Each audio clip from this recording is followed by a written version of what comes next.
Have you ever felt like you've completely rewritten a part of your life? Changed for the better, but then you catch a faint glimpse of the original version, still kind of showing through? Well, that's exactly the feeling we're going to dive into today. This idea that our past selves are never fully erased, but they live on as these faint layers right underneath who we are now. So let's start at the very beginning, with the first draft of ourselves. So as we go through this, I really want you to think about this question. What's something you've changed? Maybe a habit, a belief you used to have, a whole career path? And in what ways does that old chapter, that first draft of you, still pop up now and then? This is the core idea we're going to unpack. Every story's got a beginning. And for a lot of us, that first draft of who we are gets written when we're kids. We're going to follow one of those stories, a really common one, that's all about body image. Okay, so imagine this. You're a kid, and your world is shaped by whatever's around you. And in this story, that world was one of convenience. We're talking frozen microwave dinners, constant trips to the fast food joint. This environment wasn't just about what was for dinner.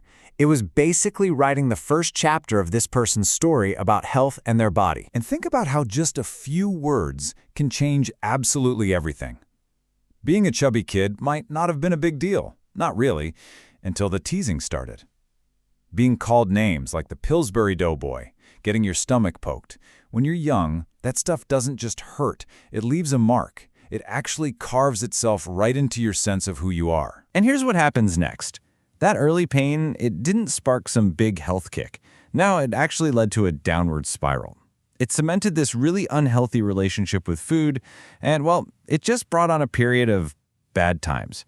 That first draft of the self was suddenly a really tough one to live in. But here's the thing, right? We aren't stuck with those first drafts. We have the power to edit, to revise, even to rewrite whole sections of our lives.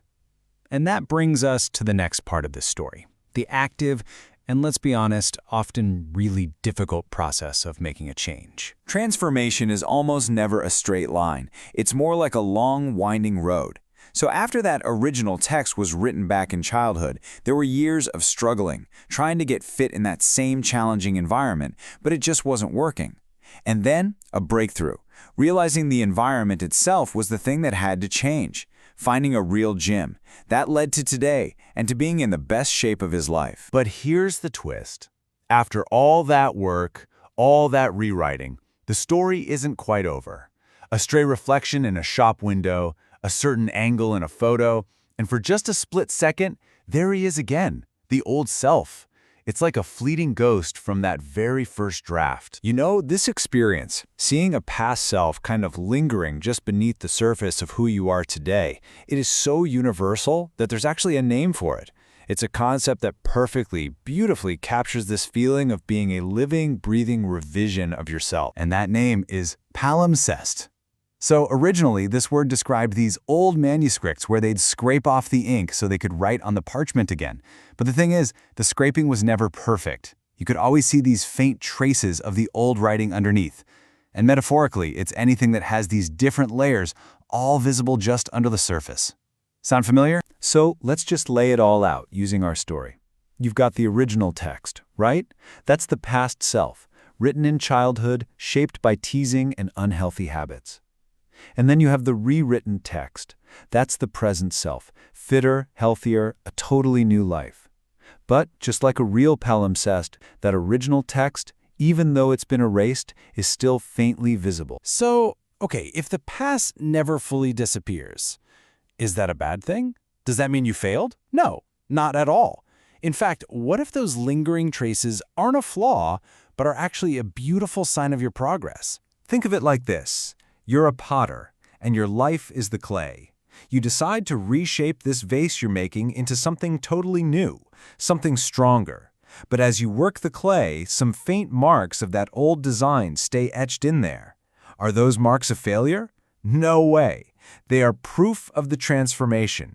They show exactly how much you've changed it. The past may be erased, but it always leaves a smudge. And that smudge, that's not something to be ashamed of or to try and hide.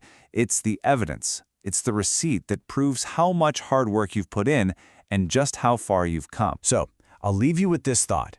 Let's go all the way back to that first question, but let's look at it with this new perspective.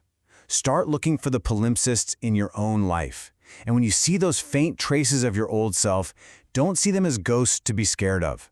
See them as beautiful smudges, the quiet, constant reminders of the incredible story that you are still writing.